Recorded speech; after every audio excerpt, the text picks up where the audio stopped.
Nous sommes dans une zone très enclavée du nord-est de Madagascar.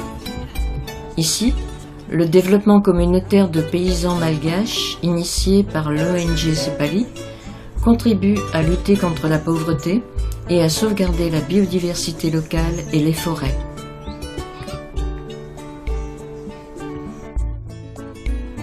Préserver et cultiver des plantes endémiques, élever des papillons,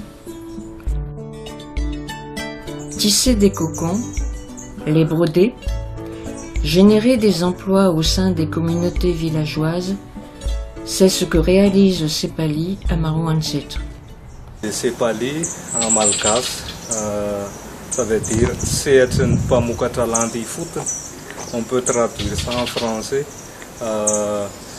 Organisation de producteurs de soie dans les communautés rurales. Et des communautés rurales de quelle zone à Madagascar? Nous avons travaillé dans la zone nord-ouest de Madagascar, là où il y a des forêts tropicales humides et uniques de Madagascar. Et nous travaillons avec les communautés qui se trouvent autour des aires protégées. Donc dans des communautés très reculées, enclavées. Oui, très enclavées. Donc c'est vers Marouantsetre. Nous avons un bureau à Marouantsetre, mais la zone d'activité de l'ONG Sepali se trouve dans les communautés rurales qui entourent la forêt de Makir. Et la forêt de Makir, c'est donc une réserve qui vous appartient?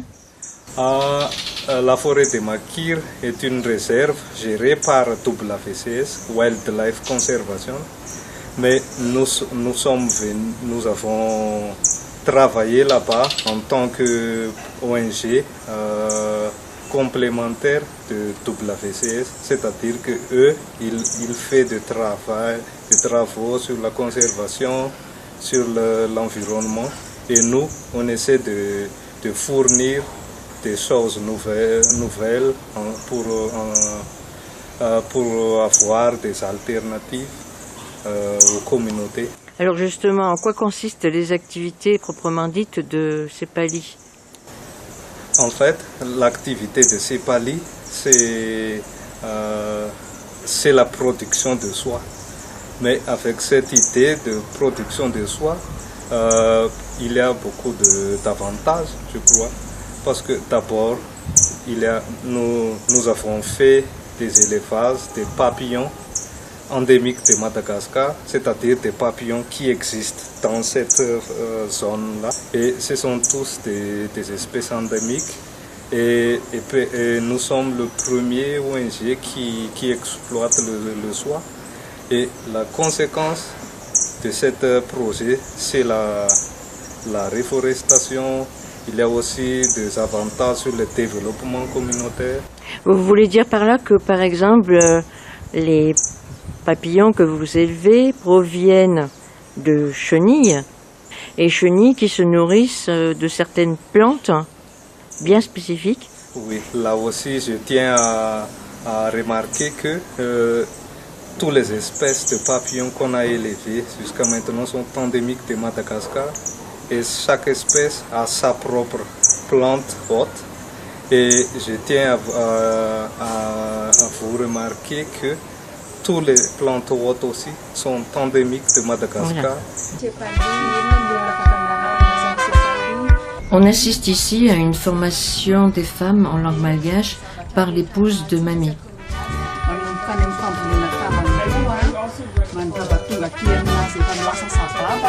La Lane leur explique les procédés utilisés pour la fabrication de cocons de soie par Sepali. Elle explique aussi pourquoi, en élevant tel ou tel papillon, on a besoin spécifiquement de telle ou telle plante.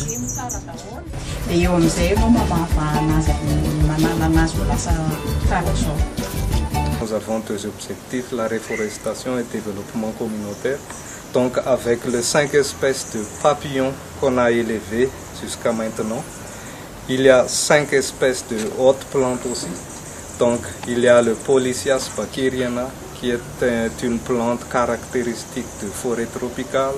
Il y a aussi le lumbir en malgache, ça appartient à la famille de Sphaerocephalacées. Il y a aussi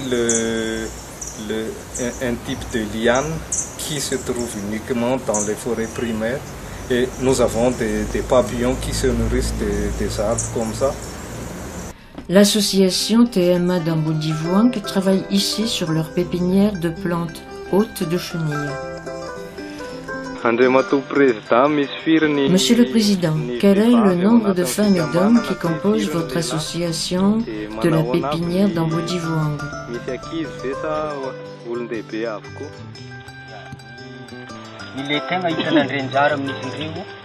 Actuellement, mon association est composée de 6 femmes et 6 hommes et on travaille sur le talanjour, arbre hôte de chenilles.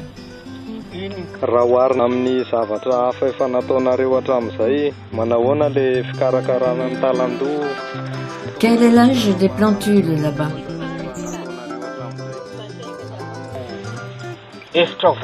Environ 4 mois.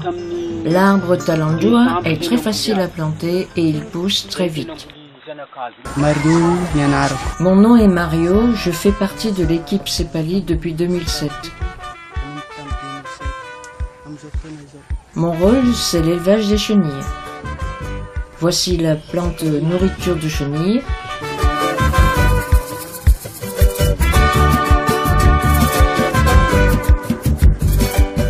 Et voici les sababacs, c'est-à-dire les chenilles qui seront prêtes à tisser des cocons très bientôt.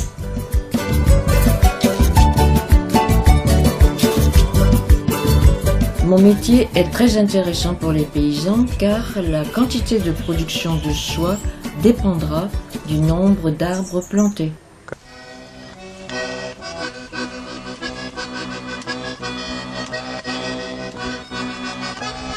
Une chenille dévore une très grande quantité de feuilles par jour pour se nourrir. Il est donc nécessaire d'avoir suffisamment de plantes nourricières. Notre deuxième objectif, c'est que nous avons fourni des activités génératrices de revenus aux communautés. Jusqu'à maintenant, nous avons 20 000 pieds d'arbres déjà plantés par 150 paysans. Et plus nous avons de paysans, plus il y a beaucoup d'arbres à planter. Témoignage de Denis Ramas qui a commencé à travailler avec Cepali depuis 2008. Denis est convaincu que le programme de Cepali sur l'élevage de chenilles a offert une nouvelle activité génératrice de revenus en plus des activités habituelles.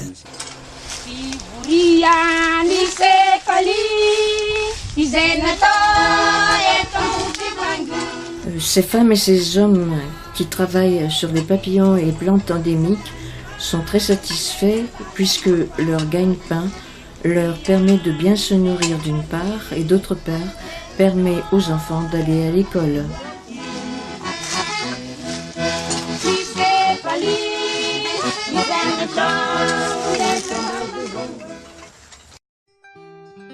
Anterina suraca et Argena mitrei sont des espèces de papillons endémiques de Marouanzet. Les mâles et femelles s'accouplent. 6 heures après, la femelle pond des œufs qui, après plusieurs jours, donnent des chenilles. Les chenilles se nourrissent exclusivement des feuilles de plantes qui ne poussent qu'à Marouanzet. Si la chenille ne trouve plus sa plante nourricière, le papillon disparaît. Puis la chenille tisse un cocon dans lequel elle se transforme en chrysalide.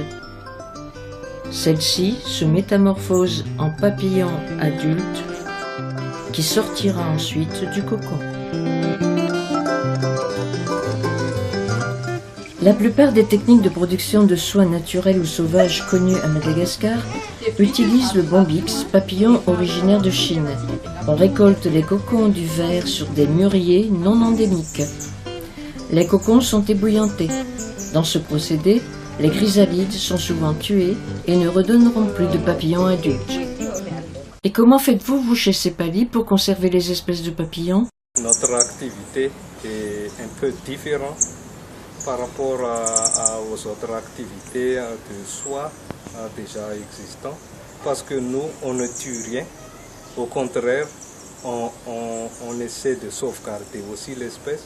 Donc pour extraire la soie, on enlève d'abord le chrysalide à l'intérieur. Le chrysalide, c'est le petit animal à l'intérieur de chaque cocon. Donc on enlève tout ça, on le met dans un panier spécial pour l'émergence et de devenir papillon. Et le cocon, même s'il y a de ruptures durant l'enlèvement de chrysalide, ça ne nous dérange pas. On arrive toujours à transformer le cocon. Donc on ne tue rien et on sauvegarde toutes les espèces. Donc non seulement les espèces végétales endémiques sont sauvegardées, mais également les papillons malgaches.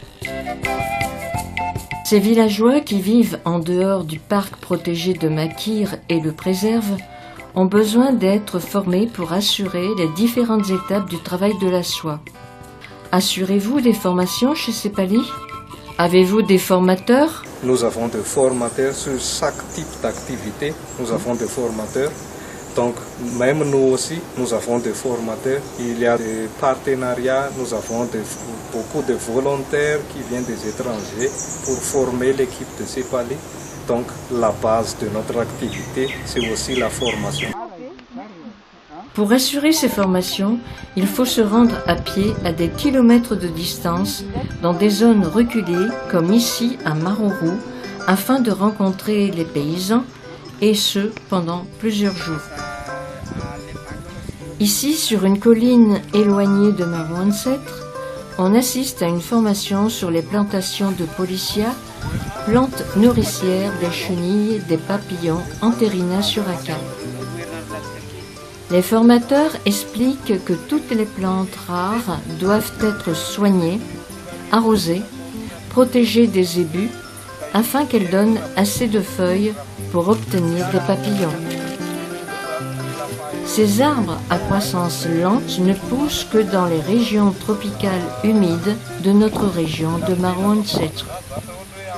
Non seulement il faut bien planter, mais il faut que vous maîtrisiez bien la technique d'élevage avant de recevoir des chenilles. Après les formations pour les plantations, il faut ensuite former des éleveurs de chenilles.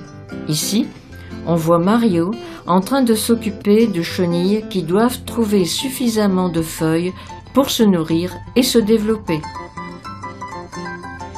Certains villageois produisent et élèvent eux-mêmes dans leur village des chenilles, collectent les cocons de papillons et viennent les apporter au centre Cepali de Marouane-Sètre. Ils seront alors ouverts sur place. Fenouzara Justin nous dit que là, ce sont des cocons qu'il a produits dans son champ.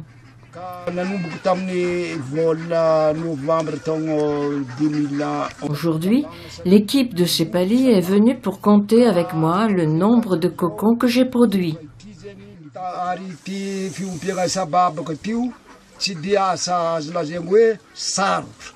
L'élevage de chenilles n'est pas difficile à faire.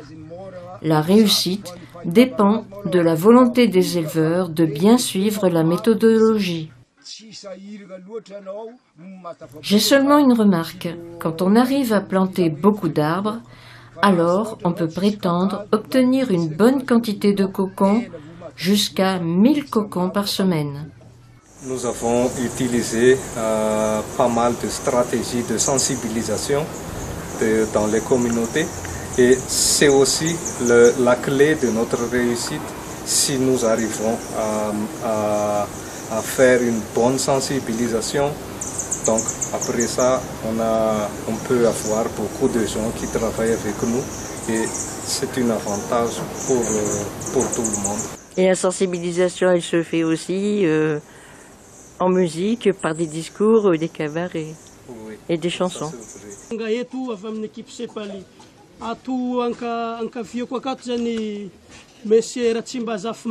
Voici un exemple de sensibilisation réalisée dans un village par M. Eddy. M. Eddy présente d'abord l'ONG Cepali, son organisation et les activités que l'on va faire ensemble pour améliorer notre niveau de vie. Nous allons faire des plantations avec des pépinières de végétaux. Ça va permettre de nourrir des chenilles de papillons d'une part. D'autre part, nous allons faire des élevages de papillons qui n'existent que dans notre région. Tout cela dans le but de garder la biodiversité de Marouane-Sètre, mais aussi de bien gagner notre vie.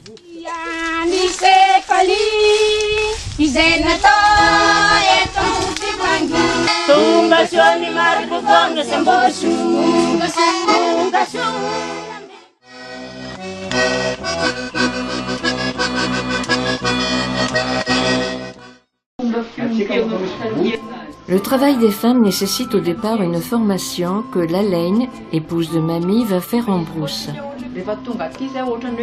À quoi ça sert les chenilles producteurs de soie? Eh bien, tout d'abord, nos chenilles n'existent qu'à Madagascar.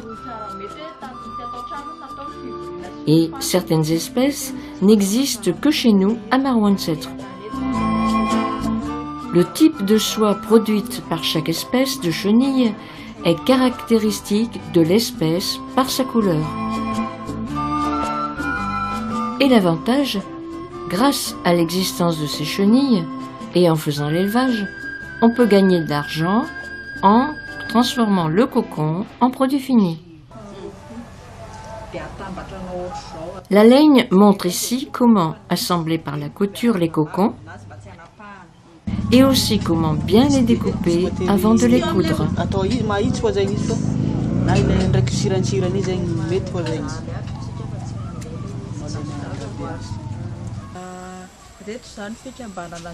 La laine nous présente le résultat du travail des femmes de l'Association des femmes d'Ambodivoang.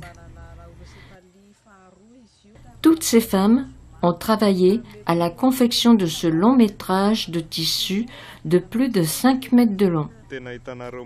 Elles sont fières de montrer l'assemblage de plus de 6000 cocons. La soie sauvage endémique sera alors vendue soit au mètre et exportée à l'étranger. Ou encore, elle pourra être transformée en divers produits finis que l'on va voir ensuite. Quels sont les produits que vous avez déjà tirés de vos ateliers de tissage? On a déjà fait pas mal de produits finis avec le cocon de Anterina suraka. Donc voici quelques types de produits finis. Pour faire 1 mètre carré de textile, il faut 1300 cocons de suraka et ça existe deux femmes pour travailler à la main. Voici un petit échantillonnage de ce que l'on peut faire avec les soies endémiques de papillons. Des abat-jours, des bouquets de fleurs, des trousses à crayons, des napperons, des paréos et de ravissants chapeaux en camailleux de beige et marron, très élégants. Certaines robes confectionnées en soie de suraka ont été présentées dans un défilé de mode très design aux États-Unis.